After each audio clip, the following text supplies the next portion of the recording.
मतलब नहीं है, लेकिन मुझे अपने आदरणीय प्रधानमंत्री नरेंद्र मोदी जी से मतलब है। ये छात्र ने आपको बनाया है, ये छात्र ने आपको जिताया है, और केवल आपको अपने मन की बात करने के लिए प्रधानमंत्री नहीं बनाया था। कहेंगे कि तुम्हारा क्या जाता है भैया, तो आपको पता है, जब आप देश के खातिर अगर कोई भी चीज युवाओं से आप कहते हैं कि भाई योगदान करो, अभी कोरोना वायरस के समय सब लोगों ने आपका योगदान किया, मैंने भी किया, 1 लाख रुपए डोनेट किया था। मेरा अधिकार बनता है कि मैं आपसे सवाल पूछूं। मीडिया वाले आपसे नहीं पूछेंगे, क्योंकि मीडिया वाले आपके हिसाब से चलते हैं। मीडिया वाले वही चीज दिखाते हैं जो लोगों को देखने में मजा आता है, लेकिन बेरोजगारी पर कोई बात नहीं करेगा। व्यू नहीं होंगे, इसलिए बेरोजगारी पर बात नहीं होगा। उसको चर्चा केवल चाहिए कि रिया चक्रवर्ती किसके साथ आज घूम रही है, कल कहां सोई थी, परसों कहां सोएगी। रिया चक्रवर्ती के बारे में ही केवल चर्चा होगा। लोगों को मजा आता है, उस पर व्यू होता है, तो वीडियो उसी पर बनता है, उसी पर लोग चर्चा करते हैं, क्योंकि चैनल का टीआरपी बढ़ते रहे। और ये मजबूरी है हमारी कि एडुकेशन चैनल वाले अब पढ़ाई न करवा के ये सब चीजें पर उतर गए हैं। मैं आपको आज बहुत सारी बातें बताने वाला हूं, करने वाला हूं। जो भी लोग हैं जिनको परेशानी हो, क्षमा चाहते हैं, अब परेशानी हुई है तो क्या कर लीजिएगा, हमको इतना ही कर दीजिएगा। कभी गोली मार देगा कोई तो याद रखिएगा, इतिहास जब लिखा जाएगा तो मरने वालों में लिखा जाएगा, भागने वाले और बिकने वालों में नहीं होगा। सीधी सी बात है। अब ये बेरोजगारी की आलम यह है भैया कि अब आपको बता देते हैं, पढ़े लिखे लोग 2.5 करोड़ स्टूडेंट जो रेलवे का फॉर्म भरता है, जिसमें 500 रुपए सरकार लेती है, इस तरह से टोटल 12.5 अरब होता है रुपया, यानी कि 12 अरब 50 करोड़। बात समझ में आ रहा है?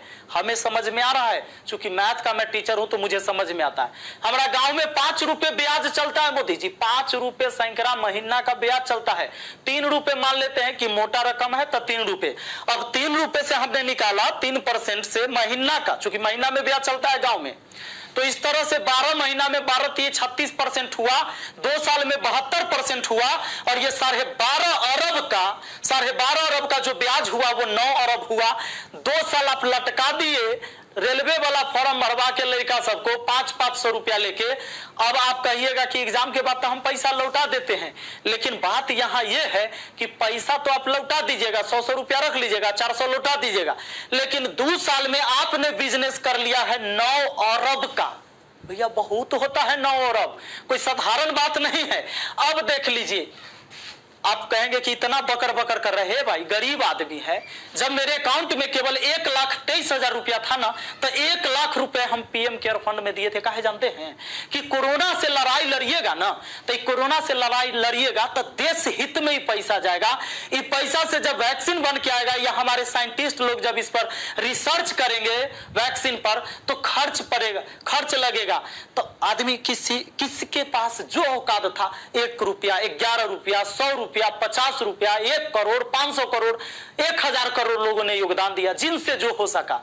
पूरा देश आपके साथ खड़ा था, और याद रखिएगा कि ये युवा बेरोजगार रहेगा तो आपके विरुद्ध खड़ा होगा। भैया तख्ता पलट जाएगा, ये बात पक्का सुन लीजिए। काहे कि आज हम दिल से बात कर रहे, दिल से बात किए थे तब ना मदद किए थे।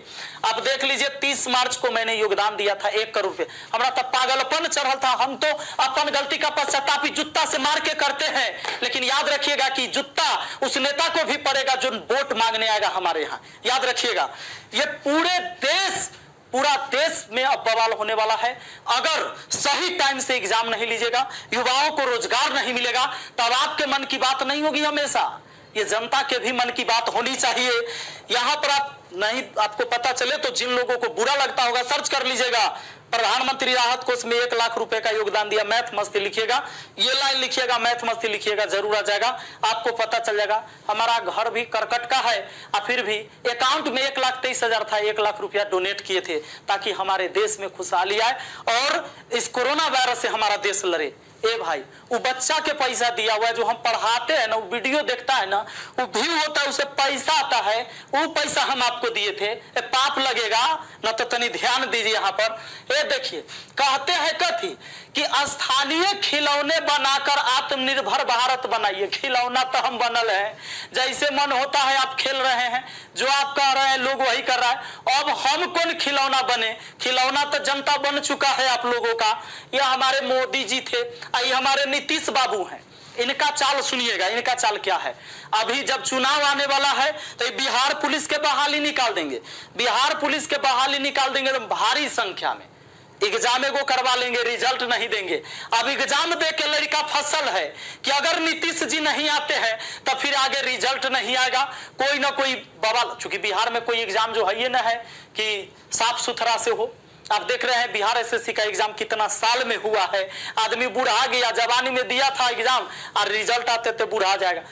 अब चूंकि बिहार में एग्जाम ऐसी होता है तो ये क्या होगा कि रिजल्ट होगा चुनाव के बाद मजबूरन फिर नीतीश कुमार जी को चुनेंगे, शिक्षक के बहाली आ जाएगा, बिहार पुलिस के बहाली आ जाएगा, सारे बहाली, दरोगा सब के बहाली आएगा। ये कब होगा? चुनाव के टाइम में भैया। तो नीतीश जी का जो